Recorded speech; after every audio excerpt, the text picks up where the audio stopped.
makaigsunan atol niining solemnidad sa balaang lawas ug dugo sa atong Ginoo, ang liturhiya sa pulong naghulagway sa way puas nga pag-amuma sa Dios kanato. Nya tataw kaayo kini sa iyang kasabutan nga iyang gihimo tali sa tao. Bisan pa man sa kamabalhinon, kahuyangan sa tao, padayon siyang nag-establish o may renew og daghan nga mga kasabutan tali sa tao. Unya niini atong panagtigom karon gipasabuta nga ang tanang kasabutan hulad lamang shadow sa hingpit nga kasabutan nga iyahang pagahimuon tali kanato, this time pinaagi sa kinabuhi, kamatayon ug pagkabanhaw ni Kristo. Ang pangutana sa atong pamalandong karon mao kini: unsa man nga mga pahinumdom mahitungod sa Eucharistia ang atong maaninag gikan niining asoy sa pagpakigsalo sa Ginoo sa iyang mga tinun-an sa katapusang panihapon. Daghan tag makatunan, daghag pahinumdom nga atong makuha sa atong pamalandong karon mo pili lang tag tulo. First, gipahinumduman kita nga ang santos nga misa nga atong sa ulugon makaigsuonan dili lang ni siya usa ka public ceremony nga gitawag natog liturgy. Dili lang ni siya usa ka public celebration of our Catholic faith. More importantly, pagbag-o kini sa maong kasabutan nga gisgutan sa mga pagbasa karon. Unya importante nga ato ning masabtan kay lahi kining maong kasabutan nga gihimo sa Dios tali kanato pinaagi sa Christ event. Unsay nakalahi niini? Wala ni gisuwat og papel. Wala ni siya giukit sa bato. Ang maong bag-ong kasabutan gisilsil niya sa kasing-kasing sa tao. Mura di mo katuo no? Basahan ninyo. Jeremiah chapter 31 verses 31 to 34.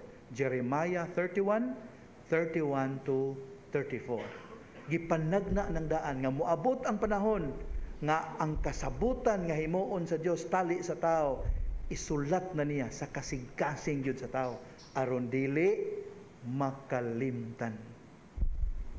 So importante kayo ang misa di ay mauna nga luoy kaayo. Subok ang palandungon nga daghang mga Katoliko ang nagbaliwala nining maong hamili kaayo hataas nga matang sa pag-ampo. Nakalimot sila nga matagtambong nila niini gibag-o ang kasabutan nga way sama. Ikaduha nga pahinumdom nga atong makatunan mahitungod sa Eucharistia makaigsuonan. Mataghandom nato sa kinabuhi, kamatayon o pagkabanhaw ni Kristo diha sa Eucharistia nga atong sa ulugon. We do not only commemorate, we do not simply recall, but we make present. Muni nakalahi sa ato ang remembering. We make present. Inigmisa na to, ana agayo diha ang maong sakripisyo nga nahitabo thousands of years ago. Nahitabo gyud right before our very eyes. Ang nakalahi lang kay bloodless. Ang maong sakripisyo matud pa sa kasulatan hingpit na, effective for all generations, past, present, future. Imagine na. Hebrews 10:12. Hebrews 10:12. Perfect ang maong celebration, more than enough to save all people from the past, sa present ug sa umaabot. Ang pangutana kani, nganong magbalik-balik man tag misa, Father? Nga perfect na malangkap, humanam ka to. Humanam man ang sakripisyo ng Kristo, enough naman ka to. Nganong gabalik-balik man ta? Mao na niya atong importanteng masabtan. Ang sakripisyo ni Kristo hingpit, correct. Pero ang atong sakripisyo dili man hingpit. We cannot do a perfect sacrifice nga usa lang ka instance. Kinahanglan ta mag-practice. Balik-balik og halad sa kaugalingon. Mao na kabantay mo inigmisa na ay buhaton ang pari sa bindo nga ikonsagrar. Sila matikdan ninyo. O di mo kabantay? Na ay isagol ang pari sa bino. Nya sinukod yo dili pwede nga bobo lang patuyang. Ang bino hala bobo patuyang da kung gusto ka maghubo padre. Pero ang isunod niya og sagol calculated. Kay matud pa sa instruction, a tiny drop. Just a tiny drop. Drop of what? water. Unsa gisimboluhan sa tubig? Ang atong pagkatawhanon, atong gisambog sa pagka-Diosno ni Kristo. Gamay ra kayo uyamot. Pero once isagol dito, dili na takabantay. Asa ang bino, asa ang tubig. Perfectly mixed sa sakripisyo ni Kristo. Mao na inigmisa ang pari makadare sa pag-ingon. Pray, my brothers and sisters, that my sacrifice and yours may become acceptable to God our Father. Ang sakripisyo ni Kristo nga perfect 2,000 years ago, atong gihimong atong kaugalingong sakripisyo. Yang ano magbalik-balik? Because we are not capable of making a perfect sacrifice in one instant.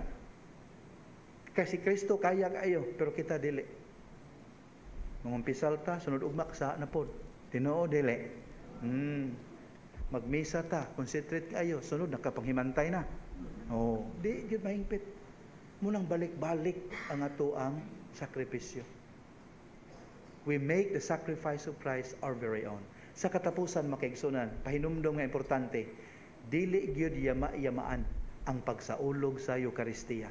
Kabantay mo sa original Eucharist katong katapusang panihapon sa Ginoo, naay detalye din nga wa mo mahibong nga nganong murag precise kayo. Adto didto naay masugatan ninyo, unya ingna, unya igadto nyo andam na. Kabantay mo naay intentionality, naay careful preparation ang gibuhat sa Ginoo sa wa pa niya sa uluga ang katapusang panihapon. Naay intentionality. Dili ingon nga sulagma lang, spur of the moment. No. Iya yung gipangandaman. Sa samang pagkaagi mo ni buhaton nato. Atong usisahon ang atong konsensya. Wala ba ko'y dagkong sala nga mortal? Wala ba ko'y dagkong sala? Aron mga lawat ko? Kumingon wala, ay salamat. Ginagmayra ko sa mapapas renis santos nga misa.